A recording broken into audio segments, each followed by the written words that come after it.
Um, there's a little, I like that movie depiction about the mist. Uh, yeah. Um, some of the characters from some of the characters in that show are pretty famous. They became famous later. So if anybody wants to see how some of these things are working at the hands of Lucifer due to technology and things, opening portals and veils, the veil getting crushed, I think that movie's a pretty good depiction. And so I just noticed things like, okay, it's just, you just know. There was a couple people in there with good energy, and they let it be known. And I really had appreciation for that. Like, I'll give you an example. So jammed up with human traffic in there, I couldn't even move. And there was a lady who was trying to get in the line, and she was blocking me from getting a hold of these. And she didn't have to do this. And I'm not used to it in today's age, but she said, oh, excuse me. And she was older than me, just to describe a little bit. And just, she said it in such a sweet way. And I said, oh, hey, thank you for the apology, but no apologies needed. We have a traffic jam here. And she smiled and she said, oh, thank you for saying that. And I said, God bless you, miss. And she said, you too. So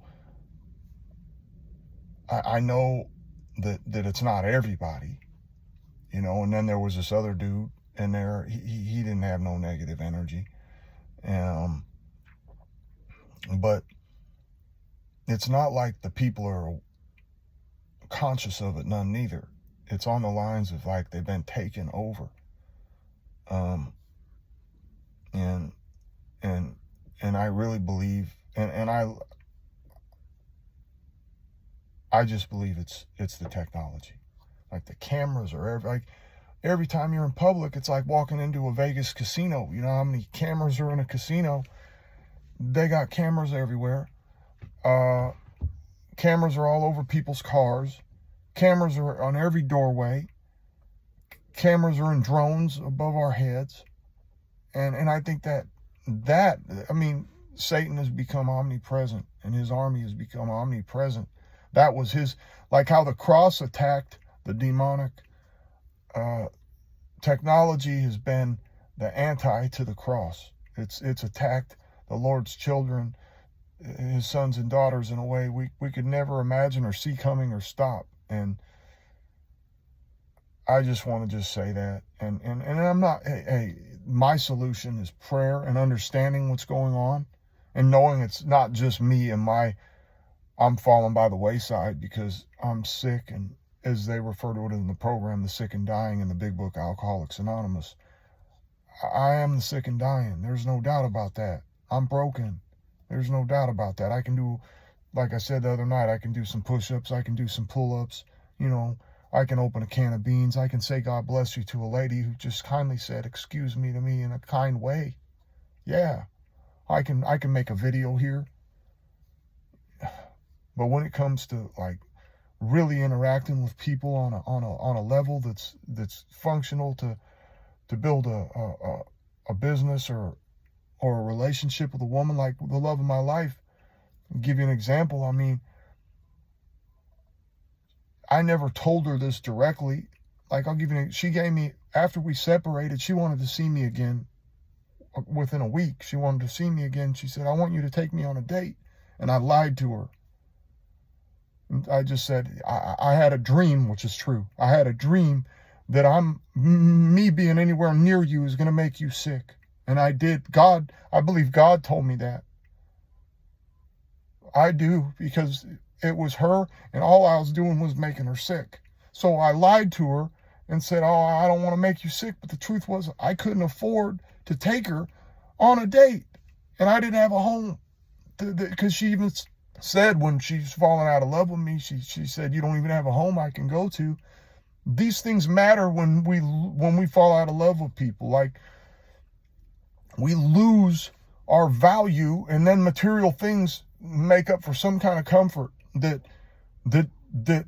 something sacred spiritually that can't be bought, that got taken away because I emotionally cheated. That can never be. So she was looking for comfort of the flesh, and I couldn't give her that. And she didn't want to lose me. It's so complicated. It's because she loved how I took care of her when she was sick. And she knew I loved her, and she knew I was physically loyal to her. She knew I was lonely and insecure, and I text my ex and stuff, but she even set a boundary with me. She said, if you're going to text her, you ain't going to be with me.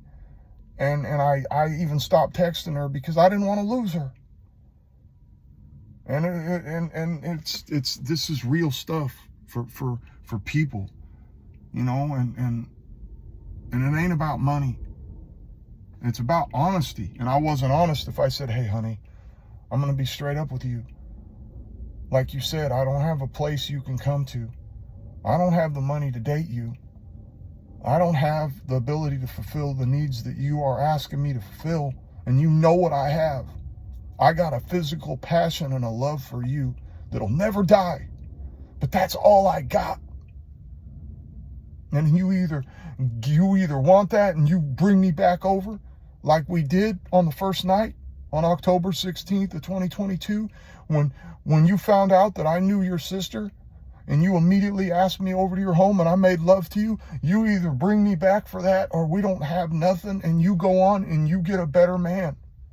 That's what I should have said. But no, I froze. No, I froze. And it was my ego and my pride. Oh, I don't want her to know that I'm really, truly poor. Because I've been lying about that too. Yeah. No, and I'm not innocent. Come on, I played the game. I got on eHarmony.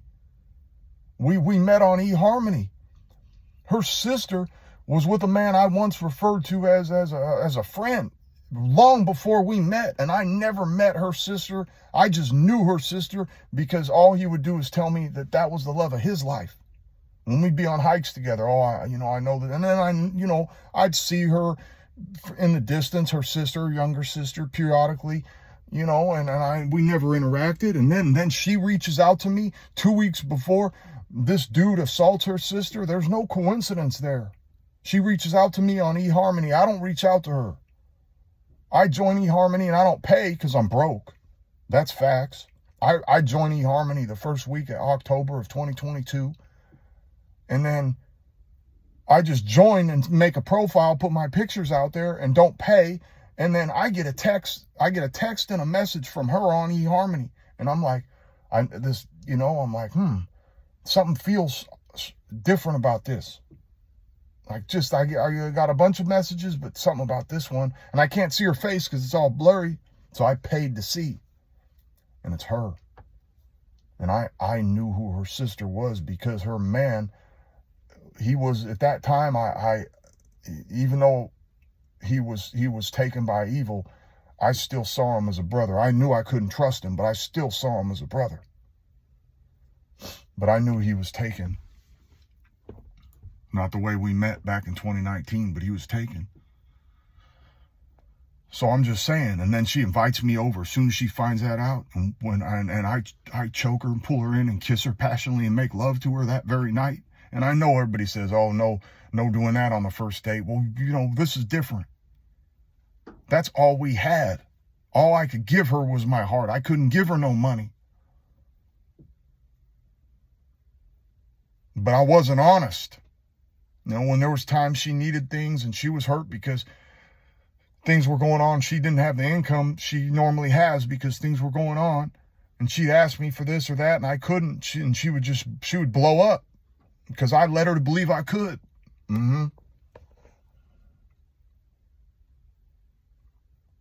If I just was honest, like she was honest. Now, I'm still in love with a dude. I'm still heartbroken. She said that to me. I have an addiction. Here's what it is. This is what happens. From the gate. Dudes are hitting on me left and right. I want you to know that. And they're going to be doing that. I have a couple of stalkers. Are you okay with that? Are you willing to talk to these dudes to get them to come down off of me? Yeah, honey, sure. But at the end of the day, it is what it is. No, I'll never get over her. And I don't want to. But I've got to make these videos. This is life. It is what it is. And hey, I made mistakes. I made the mistakes. There's a reason I didn't have a home. Because I was in Vegas playing high stakes. Yeah. I took my assets after my divorce split, and I went down and I played with the big dogs, and I didn't have what it took to manage it, and I lost. Made all the wrong moves. Lost it all. Went into debt. Met her while I'm in debt. She knew that. I told her that, but I didn't tell her the other stuff. Told her that I was diagnosed schizophrenic, and she wanted me to take hallucinogenics to heal my brain. There was a moment she loved me, not just in love with me. She wanted to heal me. But evil is evil, and lies are evil. And I lied and emotionally cheated, and as soon as she found out, that was it. All that was gone. You ain't special no more. You're just another trick.